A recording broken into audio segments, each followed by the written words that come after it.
আমরা অনেক আধুনিক হয়েছি। আমরা এখন থেকে 1400 বছর আগে আর সেই বিধানে চলতে চাই না। আমি আজকে থেকে সিদ্ধান্ত নিলাম, অক্সিজেন গ্রহণ করবো না, কার্বন ডাই অক্সাইড গ্রহণ করব আর অক্সিজেন ত্যাগ করব। কারণ আমরা কি হয়েছে আগে, কি হয়েছে আগে, আধুনিক হয়েছি, উন্নত রাষ্ট্রের সাথে এখন আমরা একটু তাল মিলিয়ে চলতে চাই। 1400 বছর আগে সেই বিধান এখন আমরা কার্যকর করতে চাই না, একটু পরিবর্তন আনতে চাই। এই কথা আমাদের সমাজে বলার লোক আছে না নাই?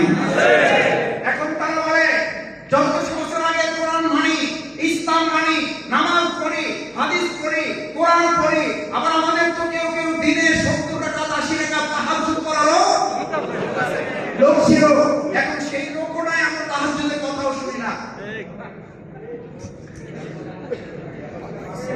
আমার সম্মানিত ভাইয়েরা, এখন তাদেরকে রেখে গেছেন, কাউকে এমন আছেন তারা বলে আমরা নামাজ পড়ি, রোজা রাখি, হজ করি, যাকাত দেই, সবই ঠিক আছে, কিন্তু অর্থনীতিতে ইসলাম চলতে পারে না। এই কথা বলার লোক আছে না নাই?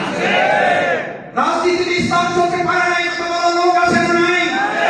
আমি পরিষ্কার করে বলেছিলাম, আবার স্পষ্ট করে বলি আজকে সহযোগীদের উদ্দেশ্যে, যারা আজকে আল্লাহর দ্বীনের কর্মী হিসেবে নিজেদেরকে এখানে নিয়ে এসেছেন, যারা সমাজ এবং রাষ্ট্র পরিবর্তনের ভূমিকা পালন করবেন, যারা সবুজ পাঠ শুধু পরিবর্তন করবেন না, এই বাংলাদেশের 56,000 বর্গমাইল পরিবর্তনের ভূমিকা রাখবেন, ঢাকা মহানগরীর পরিবর্তনের ভূমিকা রাখবেন, তাদেরকে আজ এই কথা বলতে হবে, বাংলাদেশের রাস্তার নাম যদি রাজপথ হয়, হাসের রাজা যদি রাজহাঁস হয়, মিস্ত্রি রাজা যদি রাজমিস্ত্রি হয়, তাহলে আল্লাহর জমিনে আল্লাহর নীতিমালার মধ্যে সবচেয়ে বড় নীতিমালার নাম রাজনীতি।